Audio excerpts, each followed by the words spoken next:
यह कुत्ता स्पष्ट रूप से अजेय है, लेकिन यह दर्जनों मील तक एकमात्र जल स्रोत पर कब्जा कर लेता है। जब भी कोई कुत्ता उसके पास आता है तो वह उसे अत्याचारी रवैये से भगा देता है। टीम में अग्रणी कुत्ते के रूप में एरा का दबंग रवैया कई कुत्तों को बोलने की हिम्मत नहीं करता है। हालांकि वहां एक नया आया हुआ गोल्डन रिट्रीवर था जो एक कांटा था। वह एरा के ऊपर से गुजरा जो पानी पी रहा था। उसने अपना शरीर ऊंचा उठाया और फिर अचानक गिर गया। आसानी से दूसरी तरफ की बर्फ को कुचल दिया। भूखे प्यासे कुत्तों ने आवाज सुनी और एरा के चेहरे पर बदसूरत भाव की परवाह किए बिना चले गए। इस दृश्य को देखने के बाद एरा क्रोधित हो गया। ठीक उसी समय जब वह अग्रणी कुत्ते के रूप में अपने अधिकारों का प्रयोग करने वाला था, उसने देखा कि जिन कुत्तों ने एक बार उसे अपने अधीन कर लिया था, वे वास्तव में उसे पृष्ठभूमि की दीवार के रूप में इस्तेमाल कर रहे थे, यह जानते हुए कि अब उसका पुण्य उपयोग नहीं किया जा सकता है। तो एरा ने यह सब बक पर डाल दिया और जल्द ही बदला लेने का मौका आ गया। उस रात बक को अपने पकड़े हुए खरगोश को दयालुता से छोड़ते हुए देखकर वह अचानक बाहर निकला और उस शिकार को मार डाला जो भागने वाला था। फिर उसने खरगोश को अपने मुंह में उठा लिया और बक की टीम में अपने सर्वोच्च अधिकार और कृपालुता की घोषणा करने लगा। भयभीत था और इससे पहले कि वह प्रतिक्रिया दे पाता, एरा तुरंत घर से बाहर चला गया और धीरे धीरे पास आया। उनके दिमाग में एक टीम में केवल एक ही नेता हो सकता है। उनकी टीम पर बक का काफी प्रभाव था, इसलिए उन्होंने तुरंत अपने शरीर को लड़ने की मुद्रा में डाल दिया और बक को उकसाना शुरू कर दिया। अगले ही पल उसने अपना बड़ा मुंह खोला और बिना कोई शब्द कहे दोनों पक्षों में द्वंद्व शुरू हो गया। एरा के शक्तिशाली आक्रमण का सामना करते हुए बक, जिसे समझ में नहीं आया कि वह क्यों लड़ना चाहता था, प्रतिद्वंद्वी के काटने से चतुराई से बचने के लिए केवल अपनी लचीली मुद्रा का उपयोग कर सकता था। लेकिन धीरे धीरे एरा ने उसकी हरकत को स्पष्ट रूप से देखा, इसलिए जब बक ध्यान नहीं दे रहा था तो वह दौड़कर ऊपर आया और उसकी गर्दन को जोर से काटते हुए नीचे झपट्टा मारा। गंभीर दर्द के कारण बक के शरीर में क्षमता का विस्फोट हो गया, लेकिन यह शक्ति केवल अल्पकालिक थी। इस समय एरा ने बक को आश्चर्यचकित कर दिया और एक और छापा मारा। यद्यपि प्रतिद्वंद्वी की काया उसकी अपनी थी, लेकिन लड़ने का अनुभव रखने वाले एरा के लिए यह कोई बड़ी समस्या नहीं थी।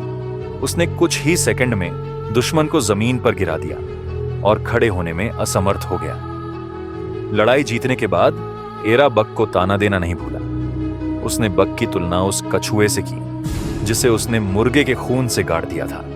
फिर उसने अधीनस्थों के एक समूह पर नजर डाली जिनकी शक्तिशाली डराने धमकाने वाली शक्ति ने उन्हें डराकर भागने पर मजबूर कर दिया। केवल एक बेहद मैला कुचैला दिखने वाला कुत्ता ही उसके डर का सामना करने की हिम्मत कर सका। बक को देखकर, जिसने टीम को कठिनाइयों से उबरने में मदद की थी, ऐसा लग रहा था जैसे वह अपने अंदर की अनिच्छा को चिल्ला रहा, सिर्फ इसलिए क्योंकि वह वास्तव में पीछे मुड़कर नहीं देखना चाहता था। खुद को पत्थर न मानने का उनका साहस कुत्तों की दुनिया में एक औद्योगिक क्रांति शुरू करने वाला है।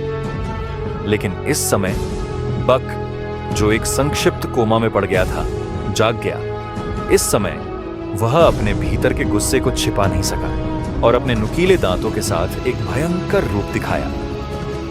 अचानक सामने आए इस दृश्य ने एरा को अचानक साहस प्रदान कर दिया, लेकिन टीम में अपनी छवि की खातिर वह फिर भी उछल पड़े। लेकिन उसने कभी यह उम्मीद नहीं की थी कि जिस बग पर उसे इतना गर्व था, उसे बग द्वारा चतुराई से केवल एक मुठभेड़ में ही खत्म कर दिया जाएगा। बग एक वयस्क की तरह था जो एक बच्चे को पीट रहा था और अपने रास्ते में आने वाले दुश्मनों को आसानी से हरा देता था। फिर उसे वापस लड़ने का कोई मौका दिए बिना उसने अपने शरीर से प्रतिद्वंद्वी के सिर पर पैर रख दिया और घोषणा करने लगा कि वह इस लड़ाई का विजेता है। एक समय अहंकारी रहे एरा ने भी भारी दबाव में आज्ञा का पालन किया और इस अपमान के बाद उसके पास अहंकार करने लायक पूंजी नहीं रही। इसके बाद बग एक राजा की तरह नीचे कुत्तों की पूजा स्वीकार करने लगा। अंत में एरा, जो असफलता का झटका बर्दाश्त नहीं कर सका, ने भी उस टीम को छोड़ने का फैसला किया जो उसकी नहीं थी। और अपने पूर्व साथियों के लिए केवल एक अकेला व्यक्ति रह गया। मैंने सोचा कि जब तक दुर्घटना का स्रोत सुलझ नहीं जाता, मैं यहां सुरक्षित रूप से जीवित रह सकूंगा। लेकिन किसने सोचा होगा कि बक की कठिन परीक्षा अब भी शुरू हुई है। इस दिन परिचारिका आगे का रास्ता तलाश रही थी, लेकिन उसके पैरों के नीचे की बर्फ अचानक टूट गई और वह बच नहीं सका और तुरंत बर्फ के छेद में गिर गया। उसके पीछे वाले आदमी ने यह देखा तो बिना रुके भाग गया। साथ ही बक उसके बगल में अभिनय कर रहा था। उनके पहुंचने से पहले महिला संभल नहीं पाई और झील में डूब गई। इस समय बक बिजली की तरह बर्फ की गुफा में अपना रास्ता बना रहा था। कुछ सेकंड के बाद नए वातावरण में ढलने के कारण उसकी ताकत बरकरार नहीं रही। लेकिन सबसे बुरी बात यह है कि इस समय ऑक्सीजन की कमी के कारण महिला की मौत हो चुकी थी। इस महत्वपूर्ण क्षण में बक को अंततः इसे अपनी पीठ पर ले जाने में सक्षम महसूस हुआ, लेकिन इस समय वह पानी के नीचे था और बिना सिर वाली मक्खी की तरह बिल्कुल भी दिशा नहीं बता पा रहा था। सौभाग्य से बर्फ के ऊपर एक आकृति ने उसका ध्यान आकर्षित किया। तभी बक ने उत्साहपूर्वक लक्ष्य पर प्रहार किया। भागने के बाद बक थक गया था।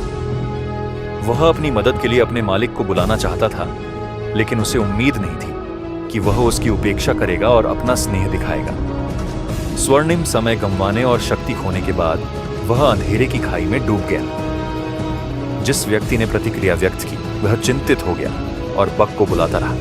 वह उठ गया और बर्फ पर अपनी आकृति खोजने लगा, लेकिन काफी देर तक खोजने के बाद भी कोई सुराग नहीं मिला। हताश आदमी केवल अपनी कमर से खंजर निकाल सका और उसे जीवित रहने का मौका मिलने की उम्मीद में बर्फ पर पटक दिया। लेकिन बर्फ की रानी मां पर कोई प्रभाव नहीं पड़ा। इस समय वह केवल वहीं रह सकता था, क्रोध करने में असमर्थ था। इसी समय एक लकड़ी की छड़ी बिना किसी के ध्यान में आए उसके सामने आ गई। इससे पहले कि वह इसके बारे में सोच पाता, आदमी ने तुरंत उसे छीन लिया और फिर से बर्फ पर छेनी लगाना शुरू कर दिया। लेकिन कुछ देर तक शांत रहने के बाद आखिरकार उसे होश आया और उसने पीछे मुड़कर देखा तो बक उसके सामने सुरक्षित खड़ा था। लगातार प्रहारों और अप्रत्याशित आशा के कारण वह आदमी हंसने के अलावा कुछ नहीं कर सका। बक ने उसे निराश नहीं किया। जब वह भीग गया तो उसने अभी अभी अपना स्नेह दिखाने और अपनी सुरक्षा की पूरी तरह से अनदेखी करने का बदला लेने के लिए अपने मालिक पर सारा पानी फेंक दिया। इस लगभग चूकने वाली दुर्घटना के बाद टीम में बक की छवि और ऊंची हो गई है। न केवल कुत्तों के बीच उसकी पूरी पकड़ है, बल्कि परिचारिका ने भी अपनी पिछली नापसंदगी बदल दी है। मुझे इस मुसीबत खड़ी करने वाली गोल्डन रिट्रीवर से प्यार होने लगा। जैसे जैसे मालिक ने उस पर अधिक ध्यान दिया, उसने बेईमानी से काम करना शुरू कर दिया।